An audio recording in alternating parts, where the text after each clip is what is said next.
Sex. एक अच्छी film की शुरुआत बहुत ही बेसिक आइडिया से होती है, जैसे कि हम क्वीन का एग्जाम्पल लें। उसका आइडिया या कहें कि एक्सप्रेशन कि फिल्म दर्शक से क्या कहना चाहती है। क्वीन देख के जितना समझ में आया कि एक लड़की की शादी टूट जाती है, पर जब वो दुनिया घूमती है, नए नए लोगों से मिलती है, तो उसे एक पॉइंट पर यह समझ में आ जाता है कि शादी टूटना is not a big deal, it's not end of life. अब राइटर को फिल्म फॉर्मेट में ये बात दर्शक से कहनी है। क्वीन का रनिंग टाइम है 146 मिनट्स, तकरीबन 120 या उससे थोड़े ज्यादा pages, A4 sheet, 11.5 font size times new Roman. Writer के लिए सबसे इंपॉर्टेंट होता है प्रोटोगनिस्ट का किरदार। प्रोटोगनिस्ट मतलब नायक या नायिका जिसके इर्द गिर्द कहानी घूमती है। क्वीन फिल्म में राइटर ने दिल्ली के एक मोहल्ले की लड़की रानी का किरदार पकड़ा, जिसके पापा की मिठाई की दुकान है। मोहल्ले का एक लड़का उसे पसंद करना शुरू कर देता है, बात शादी तक पहुंच जाती है और लड़का शादी के दिन ही शादी के लिए मना कर देता है। रानी मैं ये शादी नहीं कर सकता। शादी के दिन शादी टूट जाए, इससे बड़ी ज्यादती कोई हो नहीं सकती है किसी भी लड़की के साथ। राइटर अपना वक्त लगा के, जो कि 6 महीने से 1 साल तक का हो सकता है, लिखता है और कमाल लिखता है। क्वीन की स्क्रिप्ट कमाल की है। सिगरेट नहीं पी, फिर भी कैंसर हो गया, इससे अच्छा तो पी लेते।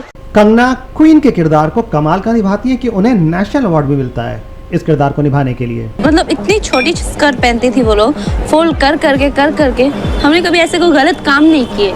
एक बहुत अच्छा लिखा हुआ किरदार तभी स्क्रीन पर उभर के आता है जब उस किरदार के हिसाब से एक्टिंग स्किल्स ढूंढी जाए, आर्टिस्ट ढूंढा जाए। क्वीन के बाद कंगना की ज्यादातर फिल्में फ्लॉप है और फ्लॉप के साथ साथ क्वालिटी ऑफ स्क्रिप्ट बुरी है। अब जो आर्टिस्ट अच्छी एक्टिंग स्किल्स के लिए अवार्ड जीत रहा है वो वाहियात फिल्में भी कर रहा है। तो हुआ क्या बदला? आर्टिस्ट तो आज भी वही है। जब आर्टिस्ट को स्टारडम मिल जाता है और वो उसके दिमाग पर चढ़ जाता है, तो उसके अंदर का आर्टिस्ट कमजोर होना शुरू हो जाता है। उसे अच्छी या बुरे फिल्म, अच्छे या बुरे लिखे किरदार का फर्क समझ में आना कम हो जाता है और उसके अंदर के सुपरस्टार को यह लगने लग जाता है कि लोग फिल्म नहीं मुझे देखने आते हैं। एक आर्टिस्ट, एक ऑनेस्ट आर्टिस्ट अच्छे किरदारों की तलाश में रहता है। बीहड़ में बागी होते हैं, डकैत मिलते हैं पार्लियामेंट में। और एक सुपरस्टार हिट फिल्म की तलाश में। एक कड़वी सच्चाई ये है कि फिल्म आर्टिस्ट का करियर हिट फिल्म्स पर ही डिपेंड करता है, खासकर मेन लीड हीरो का।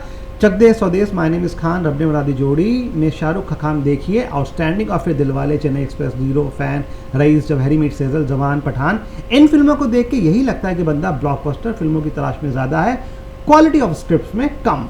अब होता क्या है, जब आर्टिस्ट को शोहरत मिलना शुरू होती है और वो आर्टिस्ट से स्टार हो जाता है तो उसका सर्किल बढ़ना शुरू होता है। बड़े बड़े corporate CEOs, big shot producer, fashion designer और भी ना जाने कौन कौन, जिनका स्क्रिप्ट राइटिंग का सेंस राइटर के बराबर तो नहीं हो सकता, पर ये सब आर्टिस्ट के अगल बगल ज़्यादा होते हैं और इनका भी से होता है कि फिल्म में थोड़ा ह्यूमर कम है, can we infuse some more humour, अगर हम कैरेक्टर को थोड़ा और स्पाइसी बनाएं, थोड़ा एग्रेसिव कर दे तो एक्शन एंड लव स्टोरी ज़्यादा सेलेबल है, फिल्म में थोड़ा अगर रोमांस बढ़ा दें, इस तरह की नॉनसेंस बातें जिनका कहानी से शायद कोई लेना देना ही ना हो, but they are big shot और इनकी बातों का असर पड़ता है आर्टिस्ट के दिमाग पर और उसका जजमेंट स्क्रिप्ट किरदार को लेकर शेकी हो जाता है। तो एक्टिंग स्किल्स पर, स्क्रिप्ट सिलेक्शन पर बुरा असर पड़ना लाजमी है और चापलूसों की जो फौज बन जाती है उनके इर्द गिर्द जो स्टार को हमेशा चने के झाड़ पर चढ़ाए रखती है कि दिमाग ठिकाने पर ना आने पाए।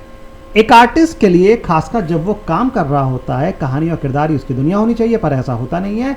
आर्टिस्ट जब स्टार हो जाता है तो उसके लिए एक अच्छी स्क्रिप्ट से ज़्यादा इंपॉर्टेंट होता है एक हिट फिल्म, क्योंकि उसका स्टारडम हिट फिल्म्स पर ही टिका होता है और वो हिट फिल्म्स के रेडीमेड फॉर्मूलाज तलाशने लगता है। Exploration of new ideas, script, character पर से उसका दिमाग हट जाता है।